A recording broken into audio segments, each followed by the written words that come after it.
ఇవన్నీ నేను చూసుకుంటానని చెప్తాను కదా. నీకెందుకు? నీ పని ఏంటి? నీ పని నేనేమి ఇచ్చాను?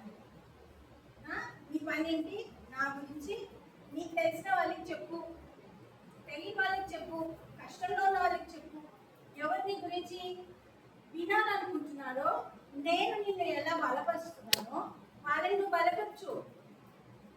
నేను ఈ లోకంకి వచ్చింది అందుకే కదా.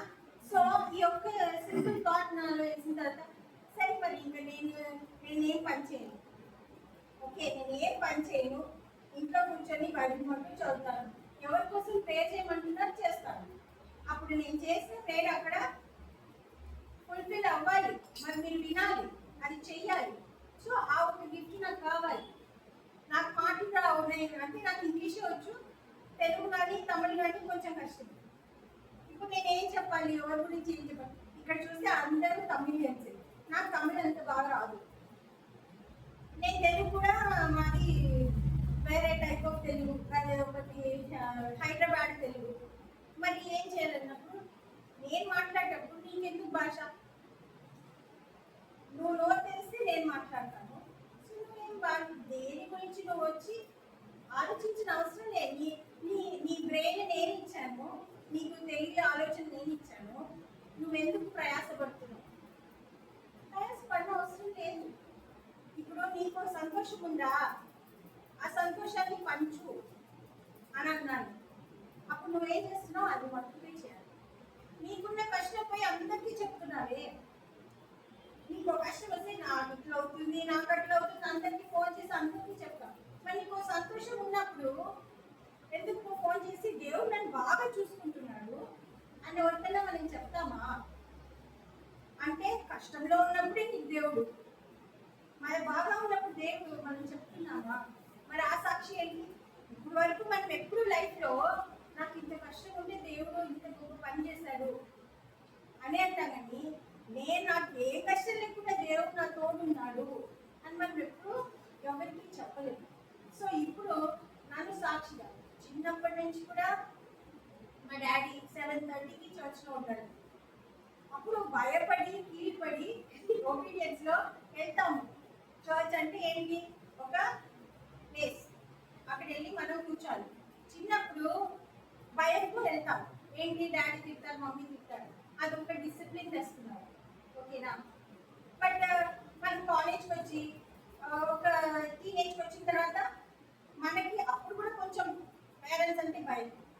అడల్ట్స్ అయిన తర్వాత కంప్లీట్లీ అది నీ చాయిస్. నువ్వు చర్చ్కి వెళ్ళేది లేకుండా ఉండేది నీ చాయిస్. అప్పుడు ఆ చాయిస్ మనం ఏం చేస్తున్నాం? ఇప్పుడు కూడా పెళ్ళైన తర్వాత నేను ఒక హిందూ ఫ్యామిలీలో వెళ్ళాను. అక్కడ కూడా నేను చర్చ్కి వెళ్ళేదాన్ని. మా ఆయన ఏం చెప్పేవారు కాదు, అక్కడ కూడా ఉండేదాన్ని. బట్ అదొక మిక్స్చర్. ఇప్పుడు గలేషియన్స్ మాకు థీసిస్లో ఇచ్చారు ఇప్పుడు రాయడానికి. పాల్ వచ్చి లెటర్స్ రాస్తాడు, దాంట్లో మిక్స్డ్ కల్చర్ ఉండింది. రోమన్స్ అండ్ గ్రీక్, అందరికీ కన్ఫ్యూషన్. ఎట్లా వెళ్ళాలి, ఎవరిని చూడాలి, ఎవరికి ప్రేయర్ చేయాలి అనేది ఉండి వాళ్ళ లైఫ్స్ డైల్యూట్ అయిపోయింది.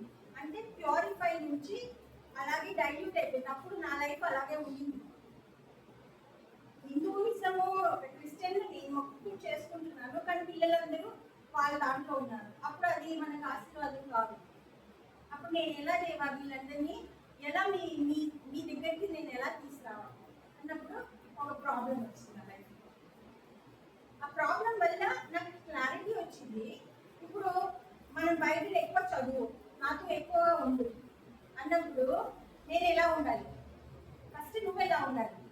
అప్పుడు చర్చ్ అంటే ఒక స్థలం కాదు, చర్చ్ అంటే మీరందరూ బాడీ, నా బాడీ. అప్పుడు యేసు ప్రభు ఎలాంటి వారు అన్నప్పుడు మనం చెప్పగలమాట కదా. యేసు ప్రభు ఎలాంటి వారు? మంచివారు, ఎప్పుడు మంచి చేసేవారు, పరిశుద్ధ దేవుడు. అదే మనం ఇంకొకరి గురించి చెప్పమంటే మనం ఏం చెప్పగలం? తక్కువ చెప్పగలమా? ఎందుకంటే వాళ్ళలో కొంచెం లోపాలు ఉన్నాయి, కానీ యేసు ప్రభు ఏమీ లోపం లేని వారు. ఒక్క తక్కువైన ఒక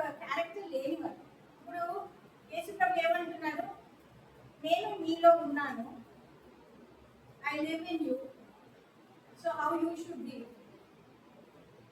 You are the temple of God.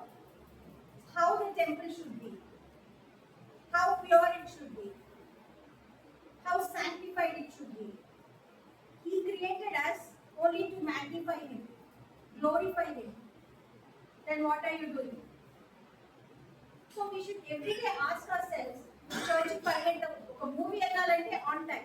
నేనే నా గురించే చెప్పుకుంటాను. ఈ రోజే చర్చ్ 6:30, నేను 35కి వచ్చాను. ఆ భయం లేదు, మనలో ఆ భయం లేదు. ఇప్పుడు ఆ చర్చ్ అంటున్నాము, ఒక ప్లేస్ లాగా చూస్తున్నాం, కానీ మనం అందరం చేరింది చర్చ్. మనం అందరం ఒక స్పిరిచువల్ ఫ్యామిలీ. ఒకరికొకరు మనము we have to support each other spiritually, emotionally.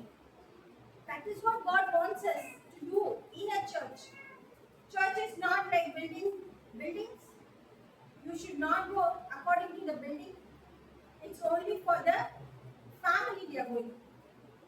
So many people, we don't know. இப்போ ஒரு சர்ச்சுக்கு போனா அது தெரிஞ்சே பக்கத்துல இருக்கிறவங்க நீங்க சந்தோஷமா இருக்கீங்களா அப்படி சொல்லுங்க, ஷேக் ஹேண்ட் பண்ணுங்க, இப்படியெல்லாம் சொல்லுங்க. ஏன்? ஒரு ஃபேமிலியை நம்ம ஃபீல் பண்ணணும் இல்லைங்களா? So that spirit is not there. In Hyderabad, it was a different church. Here it is different church. Wherever you go, there churches as a building is different. But church as we are correct and right. So when we go to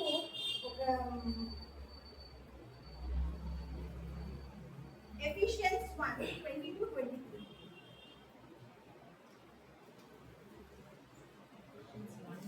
Ephesians 1:22-23.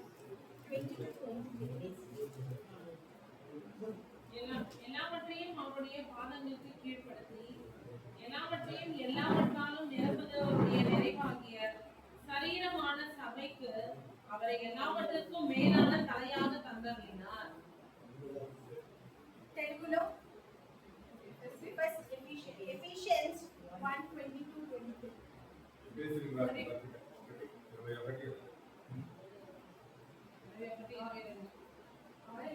ఆయన బలాతిశయము చేత క్రీస్తును మృతులలో నుండి లేపి సమస్తమైన ఆదిత్యము కంటెను, అధికారము కంటెను, శక్తి కంటెను, ప్రభుత్వము కంటెను ఈ యుగమునందు మాత్రమే కాక రాబో యుగమునందు పేరు పొందిన ప్రతి నామము కంటెను ఎంతో హెచ్చుగా పరలోకమునందు ఆయనను తన కుడి పార్శ్వమున కూర్చుండబెట్టుకుని ఉన్నాడు. మరియు సమస్తమును ఆయన పాదముల క్రింద ఉంచి సమస్తమైనవి ఆయనను సంఘమునకు శిరస్సుగా నియమించను. సో దీంట్లో మనం ఏం చూస్తున్నాం? సో நம்ம எல்லா கிறிஸ்டியன் ஃபேமிலிஸ்ல நம்ம சொல்லுவோம் God is the head of the family. அதான் கிரைஸ்ட், அதுக்கப்புறம் ஃபாதர், அதாவது ஹஸ்பண்ட், தென் இது వైఫ్, చిల్డ్రన్. సో நம்ம எல்லாரும் ఫస్ట్ ఇంట్లోనే కాకుండా చర్చ్లోనే మనము జీసస్ అంటే దేవుణ్ణి ఫస్ట్ ర్యాంకింగ్ లో పెట్టినప్పుడే ఆ చర్చ్ ఏమవుతుంది? బ్లెస్ అవుతుంది, దాన్ని ఆశీర్వదిస్తారు దేవుడు. అప్పుడు మనం అందరం ఒక్కొక్కరము దేవుడి కోసము ఏం చేస్తున్నామని డైలీ అడగాలి. We should ask ourselves what we are doing for Jesus or God today. First, He asks you time. Are we giving time? That's more important. நமக்கு எல்லாத்துக்கும் டைம் இருக்கு, ஆனா என்னத்துக்கு இல்ல? பசங்க எல்லாம் இங்கே அங்கே சுத்துவாங்க. பட் நம்ம என்ன உட்கார வச்சு, நீ பைபிள் படிச்சியா, நீ வந்து ப்ரே பண்ணியா, உங்களை கேட்க மாட்டோம். சாப்பிட்டியான்னு கேட்கிறோம். பட் அதை விட பெரிய விஷயம் நம்ம என்ன கேட்கணும்?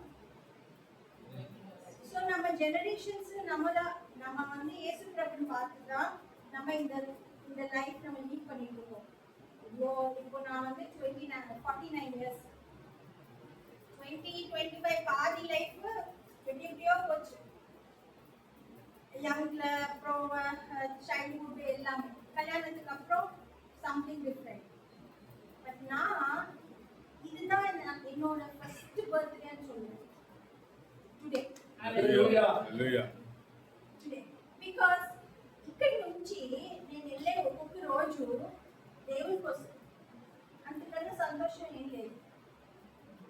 అంతకన్నా సంతోషం ఏం లేదు. దేవుడు ఎవరిని, వాళ్ళ ఇంటి వాళ్ళని ఎవరిని డిసైడ్ చేయలేదు. అక్కడక్కడ వాళ్ళందరినీ చూస్ చేసుకున్నారు. మనం అందరినీ చూస్ చేసుకుంటున్నారు. మనం ఇది చదివినందుకు మనం దేవుడి గురించి చెప్పాలి కాదు, ప్రతి ఒక్కరు దేవుడి గురించి చెప్పాలి. మనం క్లాస్లో ఉన్నప్పుడు ఫిష్ మార్కెట్లో వాళ్ళకి వీళ్ళకి అందరూ చెప్తున్నాం. అది మనం చదివినందుకే అవసరం లేదు, చదువుకున్నా కూడా వాళ్ళ ఫ్రెండ్స్కి చెప్పవచ్చు, మన కొలీగ్స్కి చెప్పవచ్చు. లాగి వాళ్ళని మనం పోస్ట్ చేయొద్దంటారు దేవుడు. కానీ ఎవరైతే వినడానికి చూపిస్తారో వాళ్ళకి తప్పకుండా మనం మాట్లాడాలి. దానికోసము మనల్ని ప్రిపేర్ చేసుకోవాలి. మనం ఇష్టం వచ్చినట్టు మనం చెప్పలేదు. ఇప్పుడు వచ్చే వరకు కూడా నేనేం ప్రిపరేషన్ లేదు, ఒక్క బైబిల్ వర్స్ మట్టుగా పెట్టుకొని వచ్చాను. నేను ఎందుకు మాట్లాడాలి, మీరు మాట్లాడాలి. నన్ను చూస్ చేసుకున్నారంటే నా నోట్లోంచి వచ్చే ప్రతి ఒక్క వార్త எல்லாருக்கும் தொடணும், ஆசீர்வதிக்கு தொடணும். அதுதானே நம்ம இங்க நிற்கிறோம். நம்ம பெரிய பர்ஃபெக்ஷன்ஸ் நம்ம கிடையாது. Nobody is perfect in this world. God has never made anyone perfect. But the step we are taking, are we taking? మనం కుకింగ్ చేయాలి, ఏది చేయాలి, అది చేయాలి, అన్ని చేస్తున్నాం. కానీ దేవుడిని ప్రార్థిస్తున్నామా, ఆయనను పిలుస్తున్నామా? మన కష్టాలు ఉన్నాయి అంటున్నాము. ఎందుకు ఇస్తున్నారు కష్టాలు మనం ఆలోచించామా? We never think why this is happening to us. We never think. God says, you pass my exam, I will give you 100 marks. But are we writing the exam? We don't even attempt that exam, right? So today what I suggest, it's my suggestion, more than a sermon, it is my witness to you how Lord has changed a complete being. Okay, రేపు పొద్దున నుంచి door కొట్టి నాతో రామ్మా అంటే నేను వెళ్ళిపోవాలి, నా పిల్లలు వెళ్ళిపోవాలి, మా హస్బెండ్ వెళ్ళిపోవాలి, మా ఫ్రెండ్స్ మనందరం వెళ్ళిపోవాలి. So are we prepared for that? Going to church is not a big thing. Are you being a church in your house is a big thing. So today let us take that step. Let us attempt that exam for everyone, for children and everyone. When we do that, God will just take you and keep you on the throne. Isappa idu illa nam solla mudiyadhu, takkinu vandu. Hallelujah. Hallelujah. So let's pray about it, and I wish you all that experience with God what I have. All of you should experience and enjoy that moment. Okay? Amen. Thank you, Jesus. Thank you, Father. Thank you for this opportunity, Lord, this time, Lord. You are the greatest. You who created us. We are not worthy of anything, Jesus. We are not worthy, but you are making us worthy. Thank you so much. Thank you, Jesus. We submit all our families into your heart.